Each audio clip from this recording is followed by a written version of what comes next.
Excellent. Okay. Right. Good morning. It's an honor to be opening this great workshop in its latest edition. Thanks a lot to the organizers for inviting me. I will be talking about basically the topic of the workshop with a minor, small addition.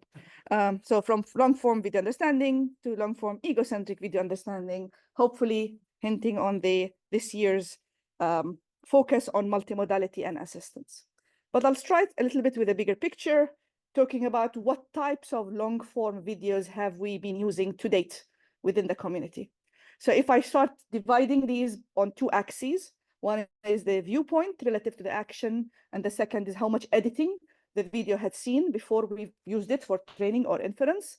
Then the first successful use of long videos in computer vision has come from movies, right? So this is the work from a number of years now ago, we're talking about 14, 15 years, on video understanding from movies, started with an understanding of short clips, standing, drinking, smoking, like it was acceptable then to have a class of drinking and smoking. But of course, with time, this has increased into long-form understanding from movies. The other popular trend of long-form video understanding was CCTV footage. So here, the difference is huge. There's absolutely no editing. The viewpoint tends to be even further from where the action is. This was where my PhD is. So I focus on bicycle theft detection. And yes, this is the type of long form video that was the main two types that were popular for a while in the computer vision. Slowly, we started introducing a few more.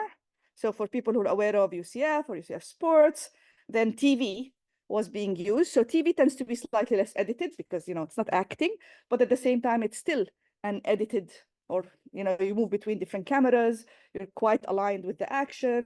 There is like a plan of how to shoot, say, in sports.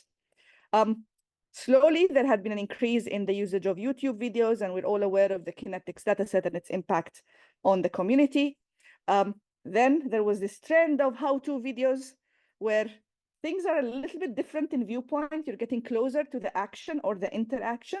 They tend to be sometimes edited, sometimes not edited, but they're definitely not completely unedited. They're not like as long as the action takes. Again, very successful use, particularly with the use of language. There are these vlogs. Surprisingly, many people watch them, and they're becoming again another form of long-form video understanding. And that, there is a nice data set on vlogs that's worth seeing. There's a lot of talking heads in vlogs, but still, it's another form of long video understanding. And the topic that for a while now I've been working on, which is the egocentric setup. This footage tends to be unedited and unscripted, and they tend to be really very close to the viewpoint of the camera wearer. But this is the scope of long-form video understanding. And honestly, if you're developing a method for one, it's very unlikely that this method will work for the other. And that's part of our problem as video understanding. We haven't managed yet to bridge the barrier where a model can look at movies, CCTV, and egocentric and perform proper video understanding. And hopefully this workshop is an effort or a positive effort to start to bridge what we mean by video, because video is many, many different things. So if you're not familiar with the egocentric setup, then these are some of the recordings that we've done as part of the Ego4D project, the large-scale Ego4D project. And it is the massive scale data set.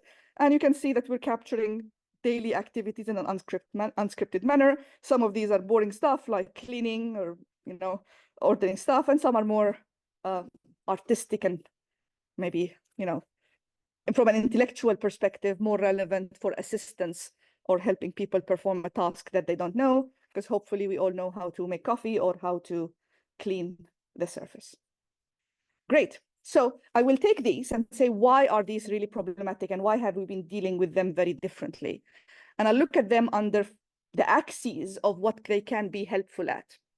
So do they have any speech, which tends to help us actually to kind of do vision language, understand plot? Do they have edits? So can we divide them into things successfully into smaller clips we can deal with? Do they have any audio? What type of audio? And as well as whether they're relevant for assistance, which is the topic of today. So movies are great for things to do with plots, right? They have speech. They actually have talking heads and tend to not have much of hand-object interactions in them. So if you're working on plot understanding, it makes a lot of sense to use movies as your base for long form videos. How to has been successful because it does cover a broad range of what you can do with it. It typically comes with this ASR, people describing what they're doing. It comes with a bit of edits and shots, so you can split your video into meaningful bites. It has this idea of assistance. It tends not usually to have relevant audio because people record some music or other stuff and they put it on top of the video to make it more interesting. So if you're dealing with stuff like how to audio video alignment doesn't tend to be a good place to start. Vlogs are great for speech, for plots, but they don't tend to be very useful for other stuff. YouTube data, which is the Kinect setup, is perfect for audio visual alignment. That's why we all use kinetics for pre-training, regardless of what we're doing, like actual detailed understanding on. And finally, there is the egocentric setup, where there is nice audio visual, there is hand object, there is guidance, but there are no edits, no shots, and no way to acquire any language performance to align. So egocentric video understanding doesn't by default come with semantic supervision, does not have any shots. You don't know really where in the video anything happens. It tends to have a semantic gap between audio and video, and it does have very quick video changes. There are lots of repeating actions, and they tend to be really long, continuous video streams. In the remaining of the talk, I will be covering some of the work we've done in each of these challenges in egocentric video understanding, starting with the lack of semantic supervision. So many years ago now, when we collected the Epic Kitchens dataset, knowing that, did this stop? No? Knowing that we actually do not have this semantic alignment, we opted to ask people to watch the videos and talk on top of them, producing some meaningful narrations. So this was a hack, really. These videos don't come with any semantics. We forced the poor participants to sit in front of their videos and give us live commentaries of these videos, which we, with time, evolved into commentaries that you pause the video and talk, so we don't really rush these commentaries. Okay, this is going off and on. And so one thing we learned is that this type of live commentary is best done using people's native languages. So we ended up asking people to provide this live commentary in whatever native language they had provided to make it as possible close to actually ground truth, because even if you spent 20 years in the US, you probably don't know the name of a particular kitchen item in English. You probably only know it in your native language. So that's another aspect we discovered as part of the first line of data collection. We then went and refined these into start and end times, giving us what looks like clips so that we can do stuff that others could do in edited videos. So we were able to find the alignment between different times in which someone is opening an oven, even though we are starting with unscripted footage for which we don't know what is happening and when. Yeah, great. This is another type of set of videos where we have collected different people doing coffee. And even though we do have this variability, it's very, very hard to come up with any sort of assistance from these, because people do making coffee in many, many different ways. So we have this unscripted understanding. We've aligned it with semantics. And this has proven really useful, because when we went and collected the Ego 4D dataset, which was much longer, we did exactly the same. We asked people to watch this footage and provide this live commentary, enabling us to have some semantic supervision. And if you're interested in this line of the link between egocentric videos and language, then the Ego EXO 4D project, which will be presented this CVPR with an oral and poster on Friday, has provided 3 levels of semantic supervision. So these were actually not the participants themselves. They were experts looking at the videos, providing a narrative, like a teacher narrative of what the people are doing and how well they're doing it, along with some nice sketches saying the pose here isn't right, the stuff here isn't right. This is a different level of semantic understanding, which we have not done from the participants themselves, but from expert commentary. Ego EXO 4D is the first dataset that comes with 3 levels of semantic understanding. One is the expert commentary you see here. The other is, we should flip, is the act and narrate. So this is level 2, where the participants themselves are talking live while they perform the action. So I think I'm now doing this because I do this, because I need to achieve it this way. So you're seeing the participants' reasoning for why they do a task, whether they're an expert or not. How do they think they're doing an action? And finally, we also provided the same atomic decisions like Epic Kitchens and Ego4D, writing free-form sentences. So these three levels of understanding are quite a novel way to think about assistance, because now you're seeing an observer, you're seeing the participant, but you're also seeing an expert who's telling you the gap between how well you think you're doing and hopefully the ultimate perfect performance. So this is how we, over the years, managed to bridge this semantic gap. We didn't have the plots of movies. We didn't have the ASR of how to, but we kind of found a way, inspired by lots of other works from others, to fill the semantic gap and provide what people now are using as base ground for semantic understanding and egocentric. Great. So moving from the semantic perception, the next bit is how can we align these semantic sentences to videos? And I will be talking about the work we've completed a while ago. And the person should be presenting is David sitting here, but I get to get invites. So in this work, we started with these free-form narrations, and we did a rough initial alignment to where these clips are in videos, and we refined this alignment over time.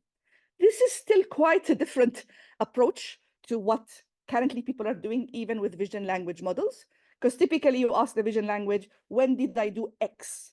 This was taking a long form video with a series of actions and trying to align all of them, inspired by the initial order and how well do they fit the action. So in this work, you start with a rough estimate of where you think the action is, aligned with the timestamp. Think of it like the ASR in YouTube. When did this sentence get spoken? And then we had this classifier that is saying, okay, where do we think this action is? That classifier is trained from this week's supervision. Over time, both the classifier and the start and end times get refined until both are confident enough that the action is happening in this place. And this is done jointly for the series of actions in the video. So you start, what you see, the bold line in the middle is the ground truth. You see the initialization, and then you see the refinement over time, which is you're refining your classifier and you're refining the start and end time iteratively until you actually hone onto the exact moment in time at which each of these sentences happen in the video. More and more people are doing this type of like single timestamp supervision for detection, but I still see a lack of people using it for vision language understanding. People still think the alignment between the video and the text is perfect, and there is very little attempt to refine that. Good. So semantic, temporal alignment. We're moving now into the audiovisual semantic gap and the Epic Sounds dataset, which we presented last year at ICASP. Yes, Stella. When do you think it'll start? When do you think it That's a very good question. So there's a big difference between when humans think there is a start and end, and what the model thinks is the most discriminative part of the action. And which of the two do we want? Humans have been trained to do some sort of a random ad hoc start and end. And if you ask people now in Mechanical Turk, they have been trained enough on the kinetic aspect to kind of say, this is what we want. But if you ask the model, what do you think is the most discriminative part? It might be this, half a second when you just hit the bridge open. This is the most discriminative aspect. So really, it's very different what you want. Do you want semantic alignment to humans? Or do you want best alignment in a model space? And the models tend to be really much better than humans in finding the discriminative aspect, which tends to be a lot shorter than what we've been labeling to date. But great question. So in this work, you know that's how we do audio-visual to date. We take audio, we take visual, we put them into some joint network, and we assume that the labels are the same. We assume that the audio-visual setup, if labeled on the visual stream, is perfect to train an audio-visual representation. This is an incorrect assumption. For example, if you look at action like close bin, the extent of the visual start and end time, what is discriminative visually, is very different to the audio part, which tends to be only a small bit of the action. But there is worse. There is no way that in audio you will be able to distinguish whether someone is washing a carrot or a tomato. There's no way. And if you train an audio network with these visual labels, you are set for disaster, right? Because that is not an achievable label space. There are lots of actions which are completely silent, and there are actions which are continuous in the visual stream, but aligned to a number of small events in the audio stream, like tick, tick of the hitting. In this work, we wanted to kind of really understand this gap. So we stepped back and asked annotators to not look at the video, to only look at the audio, and to label start and end times of audio events, both in extent and in semantic label, producing for the first time a data set for which we have the two sets of labels, the labels that come from the visual space and the labels that come from the audio space. And in the paper, you'll see the gap between the two in extent and in the way you can categorize or recognize the action. So I don't know how well this will work. Okay, so these are some of the audio.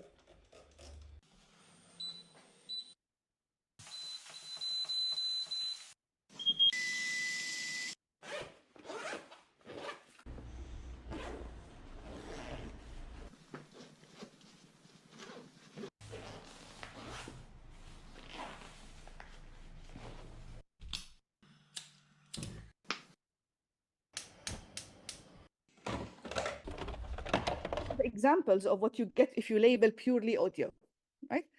So you bring things which visually look completely different, like opening a bottle versus like clicking on the oven to switch it on.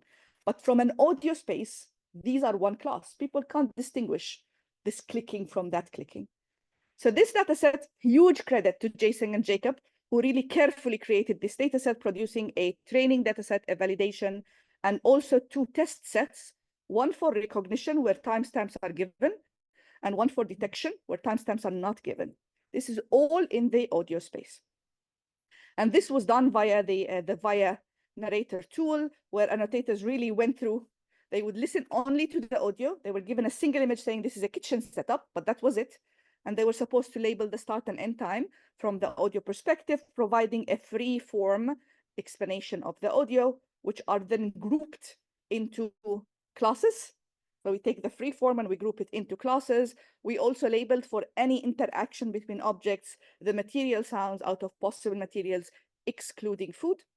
After we've labeled the audio, just the audio, then humans were asked to then look at the video and say, was the audio deceiving? Or was the audio correctly recognized? Because sometimes some of the material sounds can be a folly. So you think it is, but it's not. That allowed us to provide audio-only labels, which are also visually verified. Even the visually unverified ones have been released, if you're interested to look at where people are deceived between audio and visual. So this is the Epic Sounds dataset, which we released last year. And to use it, this year, we present TIM, which is a poster presentation on Thursday in session 4 if you want more details, but I'll be able to give you a brief understanding. So this is the setup. We have a data set with two distinct sets of labels, one coming from the visual stream, one coming from the audio stream. And now we have a typical transformer that takes audio and visual, but we also have the start and end time that is labeled with a modality. So this is the start and end time in a visual modality. We encode this start and end time along with the modality label into what we call an interval encoder. So this is an MLP that takes start, end time, and modality and says, okay, I am looking for in the blue visual modality what's happening, and I want to recognize the visual action. The same transformer, which we call the time interval machine, also can take a start and end time in the audio modality. So here you're flipping the audio label and you encode the start and end time and say, what if I ask you what's happening here purely from the audio stream? So in both cases, you have access to the two modalities. It's the query that decides what you're interested in. Are you interested in the visual stream or in the auditory stream? So that means we can ask Tim what's happening between seconds 3 and 5 in the visual stream, but also what's happening in the audio stream. So in the visual stream, I can recognize that someone is rinsing a sponge. but in the audio stream, I can only hear the sound of water. And the network is trained to use all the information, but it knows that there is a semantic gap between the two streams. So from a technical perspective, we have two encoders which are frozen, but importantly, we have this time interval MLP for which we can encode queries. This is very different to positional embedding because here we're basically elevating the time interval. We're saying from here to here, what is happening? The same, this time interval MLP is being used to also encode the feature spaces. So from 0 to 1 second. This is very different to the current positional embeddings in vision language where they expect one time. Here they're saying this visual is representing this extent. This audio is representing this extent. So these are encoded through this time interval MLP in the same way queries are encoded along with the modality embedding. And then this is a standard vanilla transformer, which is able to recognize both the visual and the auditory. Using this approach, we outperform things that are trained on much, much, much bigger data. So without this massive pre-training that has been happening on some of the prior approaches like LOVEU, etc. So this is only like kinetics pre-training. This is a significant improvement. We also test this on the perception test for which visual and audio labels are also provided.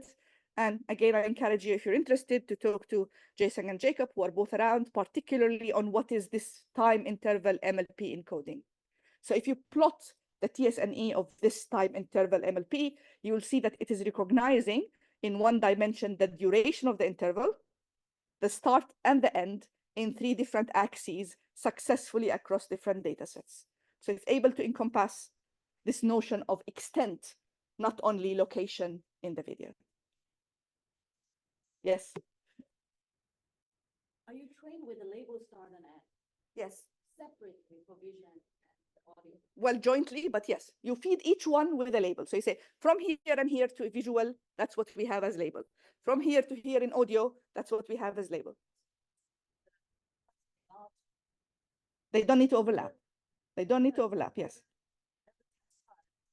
At the test time, we test 2 things. We test recognition, for which you know the start and end time, but we also test detection, for which we have a dense set of queries, and these queries get adjusted into the best start and end time, but in the interval space. I didn't mention the detection here, but this model is able to produce recognition and detection in audio and in visual through one set of trainings. Sure. Yeah, but we also annotate with these dense queries that get regressed into the start and end time. Dense, really. Yeah, dense. Then how do you target the output? Is the regressed start and end time. So it's supervised either way. It's supervised either way. Great. Again, if you're interested in this, I definitely encourage you to talk to Jacob and Jason, and both the models and the code is out there. So hopefully, if you're interested in this, this can be helpful. Good. I know that I am overwhelming you with lots of things. So do you want me to keep going or take a chance for questions? Keep going? Keep going. Okay, there's thumbs up, 1 thumbs up. So for a while, we have been working on this idea that, you know, in ego, head motion is a big thing. People move their head a lot. And recently, inspired by collaboration with people, we have moved from this partial view of the world, which is available in the ego domain, by reconstructing the 3D representations of our kitchen spaces. This dataset was collected in 2017. It wasn't collected with the intention of 3Difying. We've done, you know, epic sounds on it and other stuff. But really, we found a way to bring this data, which is very dynamic. You know, if anyone tells you that SLAM is sorted, give them this type of data and they will know SLAM is not sorted when there is a dynamic motion in the video. But we were able to produce this, this new understanding of the space, which goes from what I'm calling now a partial representation of the world to actually a global representation of the space in which someone is performing an action. And recently we put on archive a work that's a collaboration with Torino and Berkeley, which we call Out of Sight, Not Out of Mind.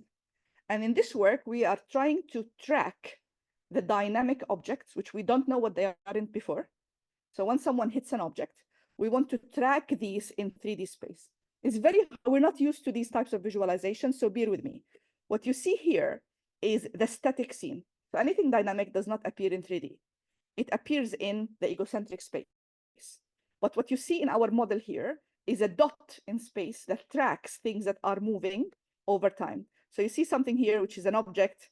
It appears as a dot because 3D has removed it, but we're able to track it in the 3D space by doing this, camera estimation, but also tracking in 2D, lifting to 3D, matching to 3D. And I'll tell you a little bit of how we do that. But the whole idea here is we are able to track objects in 3D.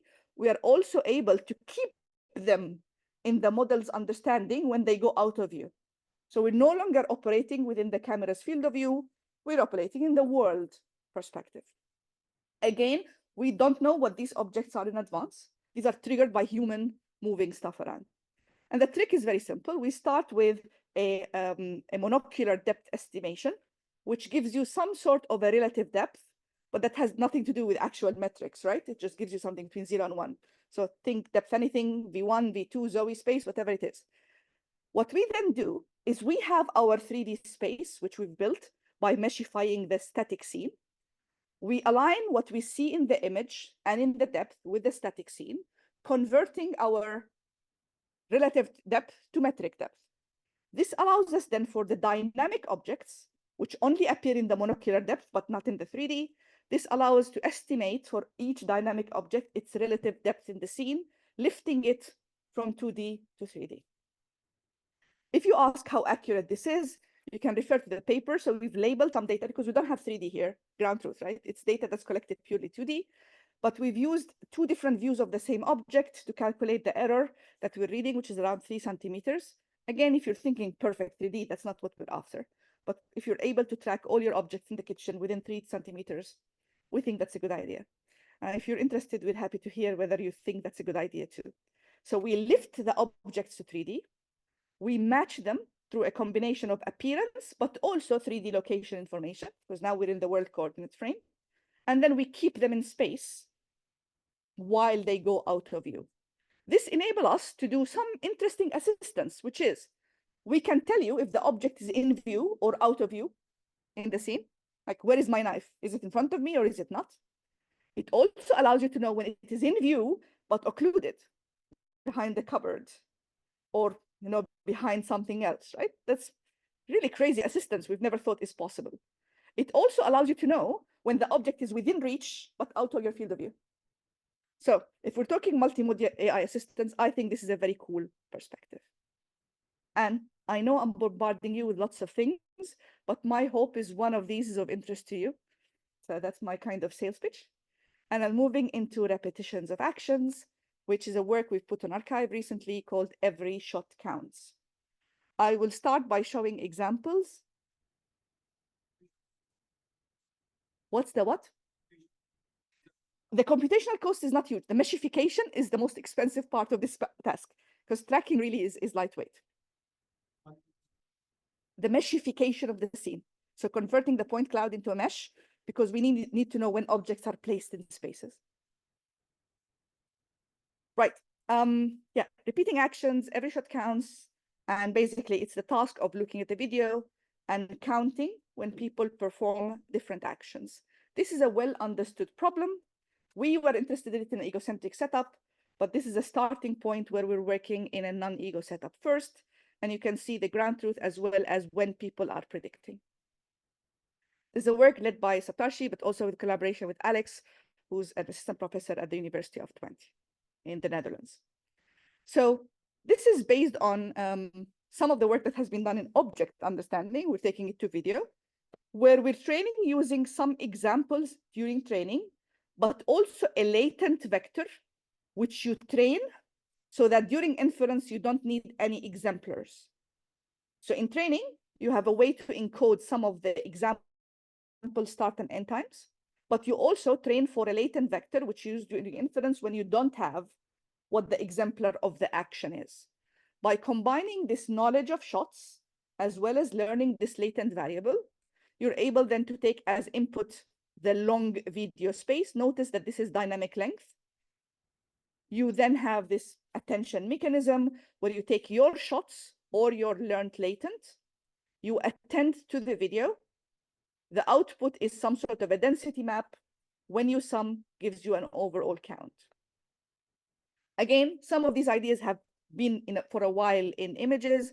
Images tend to be fixed length. This is variable length, and this requires a spatiotemporal encoder. This does really well on really most of the data sets. Code and models are already out there. Importantly, I think I'm going to skip this in the interest of time. You can generalize to examples you have not seen at all. So classes and data sets you haven't seen compared to previous approaches. This is a significant boost. Credit to Saptarshi and Alex. There is a nice analysis in the data set showcasing that it is not biased to action class, action length, action duration, location in the video, etc. And recently we've been showing that this approach really works in Ego. So you are able to count people, twisting. Again, we don't know what's repeating. So this trick here, you're using self-similarity within the video to figure out what is repeating and then to count those repetitions. Right. I am finishing off with long video understanding, which is a work I'm doing as part of my work with Google DeepMind, led by Joao, who is the lead of the kinetics dataset and many others. And we call it learning from one continuous video streams. Slides credits is for Joao. So the main idea is, can we move from the crazy batch techniques we have been using to date in images to a batch size of 1? And can we move from a shuffled batch size of 1 to learning from a one continuous long video stream? And we call this the baby learning project, right? Because babies don't see shuffled representations of clips in the world. They see a very redundant representation of the world over time. So that means we are trying to ask, can we move from our standard IID samples, where you take a video, you divide it into clips, you shuffle the clips, to learning from one stream until it ends, another stream until it ends? And while we don't have like 2 years of a child's life as yet, what we're doing is we're chunking long egocentric videos from Ego4D. So you see the video in action, you never revisit the video again, right? So your batches just keep going into the continuation. This is a crisis for our learning paradigms. So what you see on the left is the cosine similarity of the consecutive gradients as you're training. And you see how the IID looks like. So your gradients are like, there is a zero correlation between the consecutive gradients in your batch and the red case, where the cosine similarity between your gradients is nearly 1, right? So in this work, we try to do that by taking 2 video streams, Ego4D and ScanNet, just putting them into long videos so they form 3,200 hours in the Ego4D state, and just feeding them in a random order of the videos, but the video goes until the end before the next video starts. And what we're trying to measure is 2 things. One, knowing your environment, which we call in-stream adaptation. If you walk into a room, after a while, you should know everything in this room. So that's how well you're adapting within the stream. Can you now do good understanding? And the other, which we've always tested, this generalization. How well do you do in an out-of-stream setup? And we are hoping that both of these are important to proper baby learning. So you need to know your environment, but you also need to be able to generalize. And we test this via future frame pixel prediction, but also via semantic segmentation. And we test 2 setups, a large VidEo, as well as a simpler and smaller UNet. In the paper, we talk a lot about what optimization has done. We have to throw Adam, throw momentum, throw most of the tricks that really work with us when we do IID, so that we can achieve something meaningful. And you can see that RMS prop, which is the optimizer that really optimizes every parameter in your network separately, is the best one, removing momentum. I do encourage you, if you're interested, to come and talk to myself and the other authors in the paper. It's the last session, so if you're still around, this is poster 443 and asking questions. I know I'm out of time. I will finish by saying we've written a very nice survey on what's the future of egocentric vision. If you are interested, I encourage you to look at it. And of course, I always get the pleasure to come and talk about this work, but this is an effort of an amazing group of students that I work with on everyday basis. So credit to them And if you have any questions, try to reach out to myself or any of the students for questions, concerns, and ideas. Thank you very much.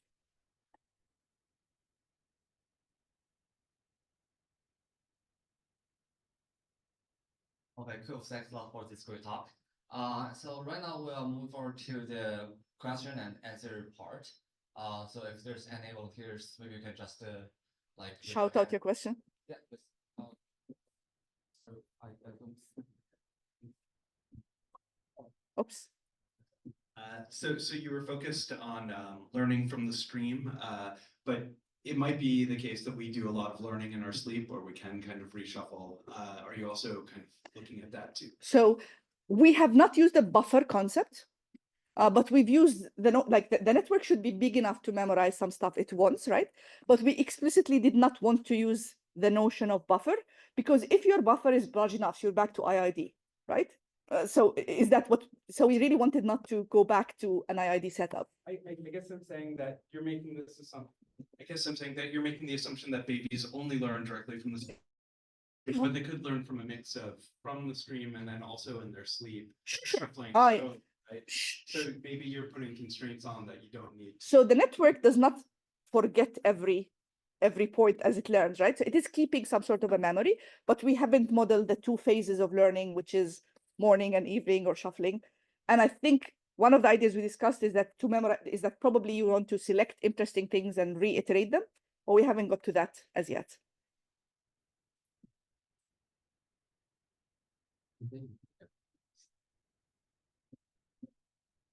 Thanks for this very interesting talk. Okay. Thank you. So I'm just wondering, like, I mean, for we all know like video understanding is very hard. So these days there's a trend like people just convert video into language. Yeah, and then use foundation model to deal with that. Yes. So I just want to know like what's your comments about that?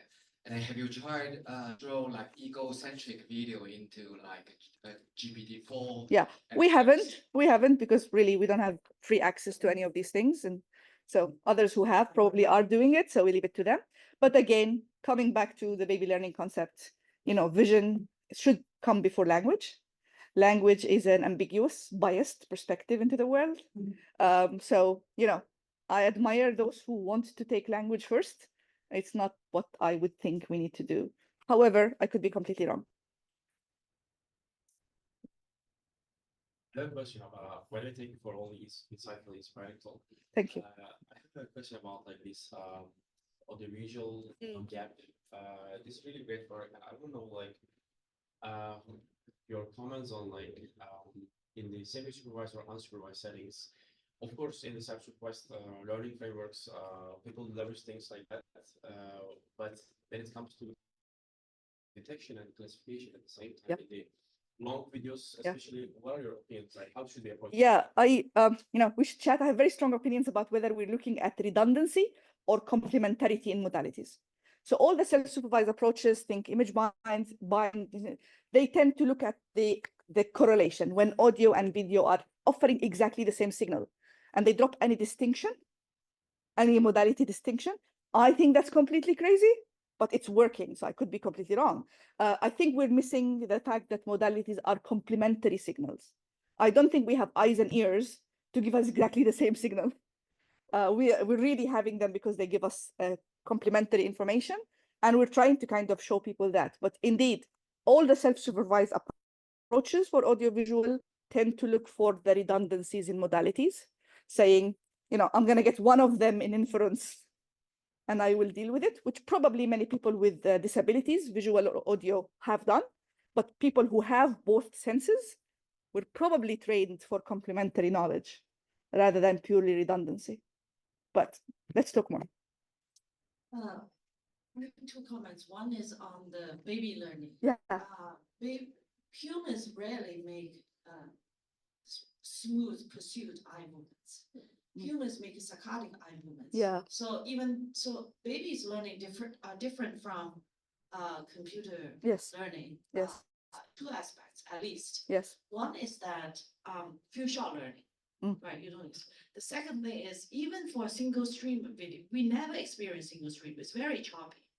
Yeah, so it's a big question of whether this is something the network should attend to or the network should receive as an input signal, right? So I always think, yeah, of course, I love gaze. We don't have very good gaze like data sets as yet. I think gaze really primes lots of things in our world, but it's not clear to me what comes first. Are we ingesting the visual signal and accordingly deciding gaze, or is gaze priming what we will perceive? Big questions. I have absolutely no deep understanding of them. Yeah, so the second comment is on this complementary nature. Yes. Big fan of that. But in a way, so audio and vision, they cover different ranges, right? Yes. The challenge with audio is that sometimes the elementary sound is very short bursts, Yes. but the pattern could over a long time. Absolutely. And when you walk on the street, there's ambulance coming by. You never see the ambulance, but it's an important cue. I just wonder in your data set, what's the percentage of the data actually reflects such complementary nature? If it's sounding object, they always co-occur and in the view, then you're not learning anything. But we do have out of view. We do have out of view actions. So we have audio that definitely does not correspond to any visual because it's out of the field of view. Really, the right person to answer the question is Jacob. I wish he's here. He will tell you more about the exact numbers. I'm making like a broad number. I would say 70% of the information is redundant and 30% is complementary, even in our data set. And probably that's why not many people are believing in the complementary. But I think the complementary nature is what's really interesting for the learning. So I'm more triggered by the interesting scientific pursuit as opposed to believing like we still have lots of redundancy. So what I think most interesting is that the complementary natures engage a mobile agent. So I think both the complementary and the synchrony helps the agent to learn concepts in an unsupervised manner. It's true. It's true. To a large extent, we're not only thinking of the complementary nature of like the time, etc. We're also thinking of the semantics, like this wash, carrot, and watch. Like you're washing. You don't know what you're washing from purely audio. But is this redundant or is this complementary? The vision is offering some additional complementary aspect. Still big questions. And I'm really keen for others to explore the data set with us and give us their insights. So the work out of sight, not out of sight, not of mind. Yes. It's extremely interesting. Thank you. I'm researching object permanence, spatial reasoning. Yeah. So I guess specifically what happens if, so it looks like location consistency is like you need to track objects that are in your view, and that's how you register position. Correct. Changes, right? So what would happen if the second person? Yeah. Object, like, absolutely. Our data set doesn't have that. So indeed, this is an assumption we're making that there is only one agent and that agent is moving stuff. And when they move it, but we don't have the assumption that when they move it in view. So they could be moving out of view and we're looking for that evidence. That's perfectly okay. But we are not having multi-people assumption, but try to convince people that to start this first. Yeah. If you have any ideas of how to convince more people to work on this, I would be keen. Also curious about your opinion, like what do you think are the next steps in building like more general, more flexible 4D representation that capture like space and time, both objects. Yeah, I am looking for it. Actively looking.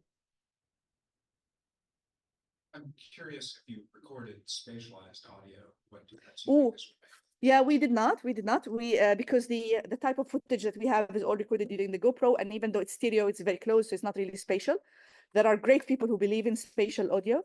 My experience to date is even the camera arrays, they tend to kind of have lots of bias. For example, people are having these camera arrays, but if you have long hair, then you've killed the microphone.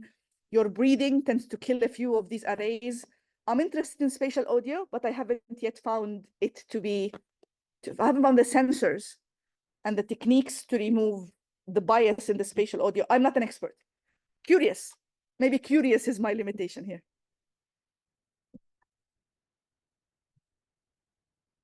I am taking more time. I'm sorry. I have a question about the audio fusion. I Yes. the data set you shared with us. Like as you said, there are some misalignment with the vision and audio, like I mean, Yeah. I might have that on after like Polyglot. Yeah. So that would be some alignments, but so do you think there's any way that we can understand how people understand, how people merge the different abilities in our brain? Like, for now, we just, most work just assume that all the signals are temporally aligned, but I think this is not work. Correct. What human's brain really works. Zero, I have not thought about that. So thanks for the great question. I don't know how people perceive the differences and the shifts. We did an old work where we've looked at the binding between modalities, but this is quite a while. It's been a few years now. We've looked at, it's called temporal binding networks. But no, I know very little about experimental psychology analysis of how people perceive the two modalities. Thank you very much. Okay, thank you.